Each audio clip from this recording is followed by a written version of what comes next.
Brothers, in the last episode, we left Nicu Ceaușescu stabbed on a hospital bed and Iliescu died. Hey Horia, glad to see you.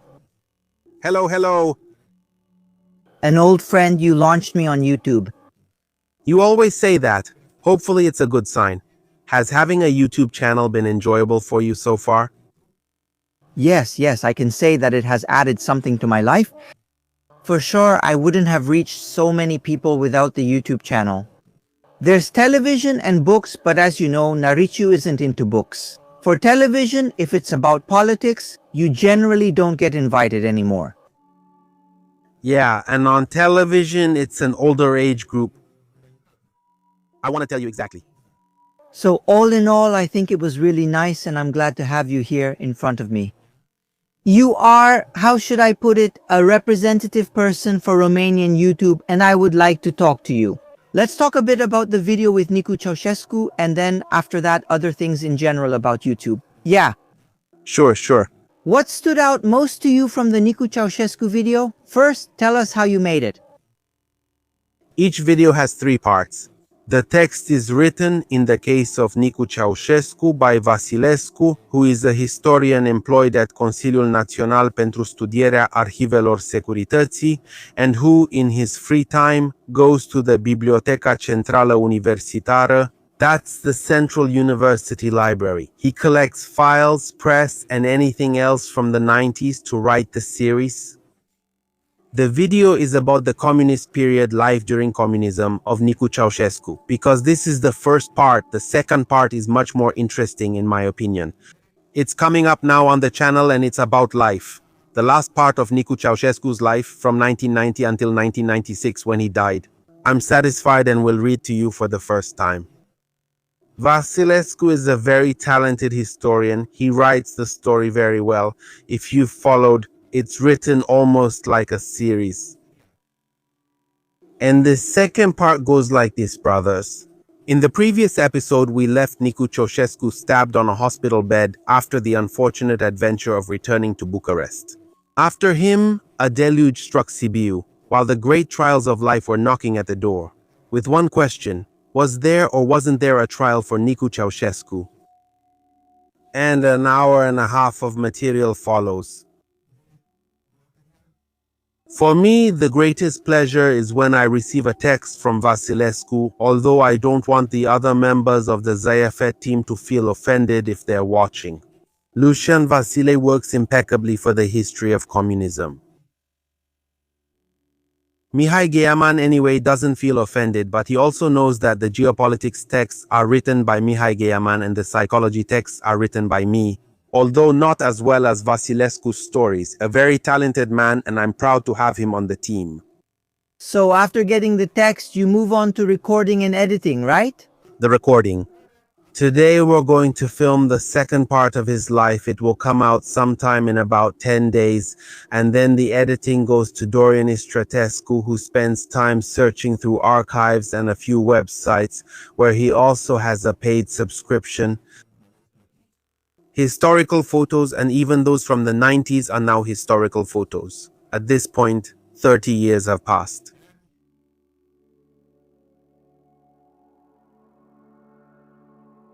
And I have more surprises for you. Today I'm giving you one of them. They are represented by these 2 books. I don't know if you can see the author. His name is Nicu. Exactly. Nicu, the one who helped Nicu Ceaușescu. See, things are coming together exactly. Exactly, because in your video you speak very nicely. How he was helped, I really understood from high school from the end by Constantin Nicu. Yes. He wasn't my teacher. I studied thermodynamics, the physics of thermal phenomena, with another teacher. But these books by Mr. Nicu, even if they didn't ask me, I have 3 copies. I forgot, but I have 2 of them. Here. They're well used, with pencil, with pen, and I've read them too. Extraordinary. I studied them in class and really liked them. The man was truly talented. Bravo, Lek. The theme of the video, if we look at it like in the baccalaureate exam, the theme and the worldview in the video with Nicu Ceaușescu. The main theme is whether children are guilty for the sins of their parents. What do you think? Don't put me in that position. That's a tough question. Give me a physics one. It's interesting where we draw the line, since with Nicu Ceaușescu, you can't say he's innocent but not completely guilty either. And each of us, depending on our moral compass, has a point where we draw that line, and I think that says more about us than about where the line should actually be. Yes, that's true. That's true. Maybe some of us are too strict, others are more lenient, like, come on, we can't always be so rigid and so on. That's a good point. I didn't give you the answer, so you don't know anything about me. I think the answer is like this. If someone is very harsh and says they're not a sinner, that every wretch has to pay, then that's how they treat themselves. That's how they judge themselves. You know, it's a projection of an idea about oneself. If someone deserves forgiveness, it means they care for and are gentle with themselves. You made a mistake, now move on. So, the preferable answer is leave him alone, he has no sin, because that person loves himself. Moreover, In Romania, right after the revolution, I remember I was 18 years old then. He went through a small trauma because the Ceaușescus were killed immediately. You know, I heard many people back then saying, come on, they shouldn't have killed them, they were bad, you know? it must be a unique experience to be the son of a dictator, to have all the freedoms in a country where no one else does.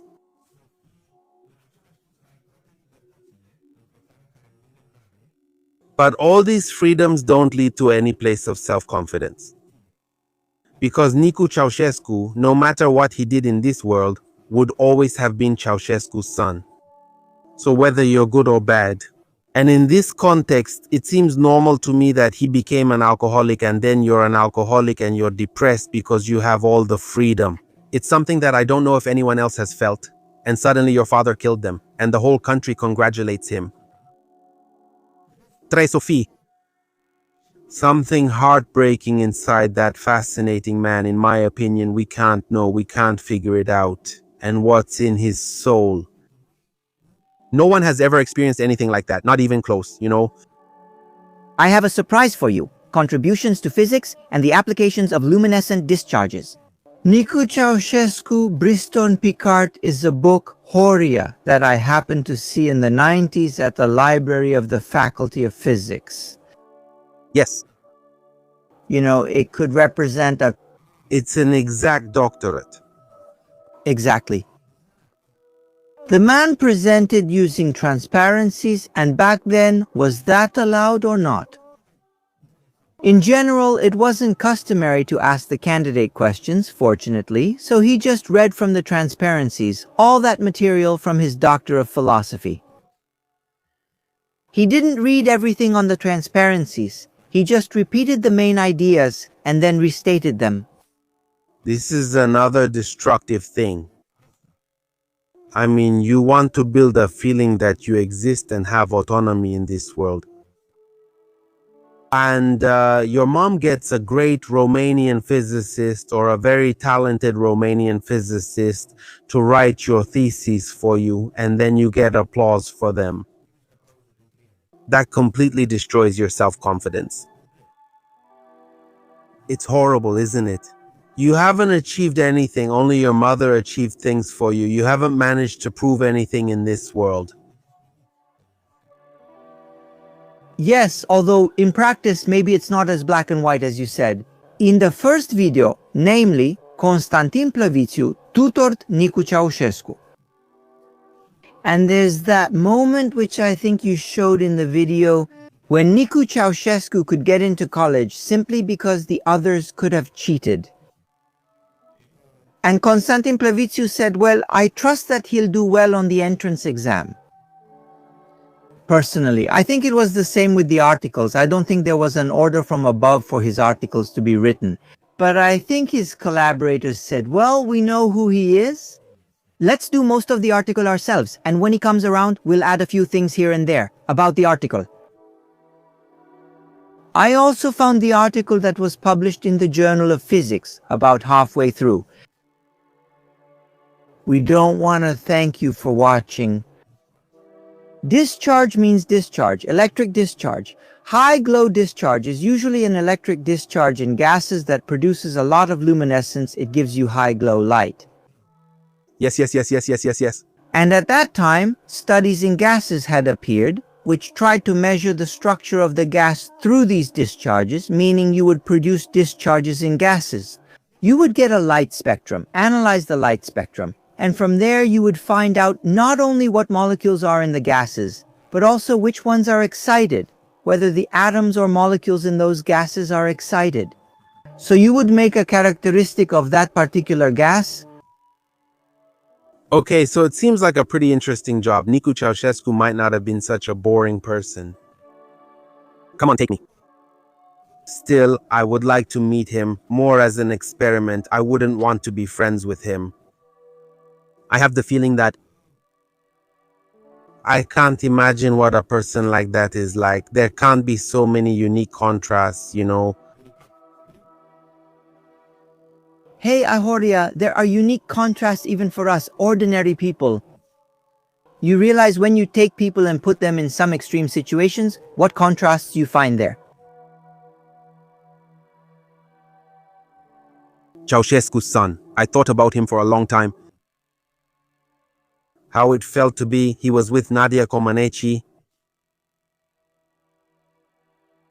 You know, I wonder about that too. What is this life like that you are known and hated by a country, and she is known and adored by the same person, you know? I think those moments were experienced differently than we imagine them now. And do you know why I say that? In such a moment, do you live the moment without the weight of the consequences of the decisions you make at that time? These consequences only appear after the moment has passed and afterwards. They are reverberations, and every time we analyze a historical event, yes, we also examine today's impact. If I, for example, talk to my great-grandfather who fought in World War I and fought at Namoloasa, yes, you can imagine what reverberations there are at Mara and at Namoloasa. Well, what happened there determined the future of Romania. But if I talk to him at that moment, he tells me, Cristian Presura, I was in the forest and I knew the enemy was in front of me. There was no gunfire. And that's when the fear was greatest, that's when the fear was. Because you didn't know if the first bullet was for you or for the one next to you. As soon as the first bullet was fired, we knew its origin, how to defend ourselves, and where to focus. And all that fear instantly turned into a fight for survival. Ah, how interesting. Yes, because that's how it is. They even did an experiment. The anxiety inside you is more related to the feeling of control than to how serious the situation is. So, in my mind, to prove this, put two mice in two different boxes, connected to the same electric source and in one box. The first mouse could, after a light turned on, stand on a button and wouldn't get shocked anymore. And in the second box, the other mouse didn't have any of these elements. Both were shocked at the same time, received the same number of shocks, and had their brains scanned. The mouse that figured out it could press the button to stop being shocked, even if it was shocked, the level of stress it experienced was 9 times lower. Something colossal. And the feeling of the other mouse not knowing when the shock would come, even though it was just as intense and just as frequent as for the first mouse, created enormous stress for it in the corporation. He screams from insecurity. He's broken and unstable. How much you can control what is about to happen gives you unhappiness. How much of what happens can you actually handle? This is from my great-grandfather. And by the way, when there is a historical moment, you simply live it, you don't really live it. Thinking about what's next, what the consequences are, and so on. You go through it. And that's probably how it was for the people we're talking about now. Do you remember the trial of little Ceaușescu? Were you old enough? I was 18 years old, and like many others, I was in the revolution. I did my military service during the revolution. For me, it was a shock that I'll never forget, and the shock was when I was given the order to shoot at the terrorists. Our major saw some people moving on the first floor of the building in front of us and said they were the terrorists. He asked us to shoot in that direction. I couldn't shoot. I didn't fire a single bullet because I didn't want to shoot without making sure that person was really a terrorist. So that's it. That's exactly the reason why you can't be a soldier. You don't ask yourself too many questions. You have to follow orders. You don't say, "But I want that evidence. I want you to bring me the equation." The war would be over.